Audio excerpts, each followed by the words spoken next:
Que lire avant d'aller voir Aquaman au cinéma? Il sort la semaine prochaine et c'est un héros qu'on n'attendait pas au cinéma parce qu'il ne fait pas partie de la trinité DC Comics et c'est un héros plutôt secondaire, même s'il joue un rôle important dans la Justice League. Eh ben, il a droit à son film et a priori les premiers échos sont excellents sur ce film, donc on ira le voir pendant les vacances avec bien entendu passion. Alors que lire? Que lire sur Aquaman? Eh bien, j'ai des choses à vous proposer. Moi, le truc que je vous conseillerais en priorité, c'est la période New 52, donc d'ici Renaissance, donc période récente d'Aquaman, les épisodes de Jeff Jones et dessinés par notamment Ivan Reis. Après, il y a 2 tomes, donc le premier tome est là.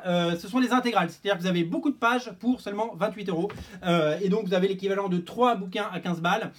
C'est comme si vous avez un comic gratuit, en fait. Voilà. Donc ça, c'est vraiment la meilleure façon de découvrir Aquaman et de lire sans se ruiner. C'est aussi, c'est aussi un bouquin qui est très bien. Moi, Aquaman, j'aimais pas plus que ça. Quand j'ai lu ceux de Jeff Jones, j'ai fait waouh, il a vraiment réinventé le personnage, tout comme Green Lantern avait été réinventé auparavant. Il a vraiment poussé le personnage sur des chemins qui n'avaient jamais été pris auparavant et ben, c'était vraiment très bien. Donc voilà, donc j'ai changé d'avis sur Aquaman. Pour moi c'était un peu un gros nulot, c'est un gros ringard Aquaman hein, avant. Et ben là vous lisez ça et c'est un gros badass et c'est vraiment hyper intéressant. Donc gros coup de cœur, voilà, moi c'est ça que je vous conseille si vous voulez lire Aquaman. Mais il y a plein d'autres choses. Il y a notamment du Aquaman des années... début des années 2000 parce qu'Aquaman c'est un personnage qui existe comme tous les autres personnages depuis plus de 60 ans. Il y a les épisodes des années 2000 scénarisés par Will Pfeiffer et John Ostrander avec John Arcudi également, Mark Guggenheim, dessiné par Patrick Gleason déjà à l'époque. Ça s'appelle Sub Diego, San Diego et submergé, vous avez compris, Sub Diego, San Diego. Voilà, graphiquement c'est très bien, c'est une autre vision d'Aquaman, c'est plus lumineux, très chouette, très sexy aussi et c'est des très bons épisodes également. Dans la continuité, à ne pas rater la série en cours d'Aquaman, Aquaman Rebirth. Il y a 4 tomes qui sont sortis, voici les 2 premiers. Dan Abnett, pas Andy Lanning, pardon, Dan Abnett tout seul au scénario, Brad Walker, l'excellent Brad Walker au dessin.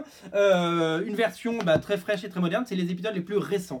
Un grand format parce que c'est le format Rebirth. Voilà, donc c'est un Aquaman sans barbe, que vous l'avez compris, qui est montré dans ces épisodes. Si vous aimez le old school, je vous invite à lire dans la collection DC Archive chez Urban Comics, Aquaman, la mort du prince. Là, on est sur des épisodes beaucoup plus anciens. On est sur du vintage, on est sur du old school. C'est des auteurs comme Paul Levitz, David Michelinie et Jim Aparo. Peut-être que vous avez déjà entendu ces noms-là. Voilà. Il y a quand même un brin de modernité parce que ce sont a priori des épisodes des années 80, si je ne me trompe pas. Mais voilà, c'est beaucoup plus ancien et ça raconte des histoires cultissimes d'Aquaman. Voilà, c'est une intégrale et c'est un grand format et c'est des grandes pages et si vous avez envie de plonger dans l'histoire d'Aquaman, voilà ce qu'il faut retenir. Voilà, moi je vous conseille ça. Si vous devez en prendre qu'un seul, c'est l'intégrale Aquaman tome 1, Jeff Jones, Ivan Reis. C'est bien dessiné, c'est bien scénarisé, il y a du talent à chaque page. Je vais essayer de vous montrer, voilà, regardez ce genre de détails. Voilà, c'est vraiment le bouquin à lire et à découvrir. C'est disponible sur originalcomics.fr et c'est disponible également en boutique ici à Paris au 49 rue La Cépette. Venez faire vos emplettes. Salut.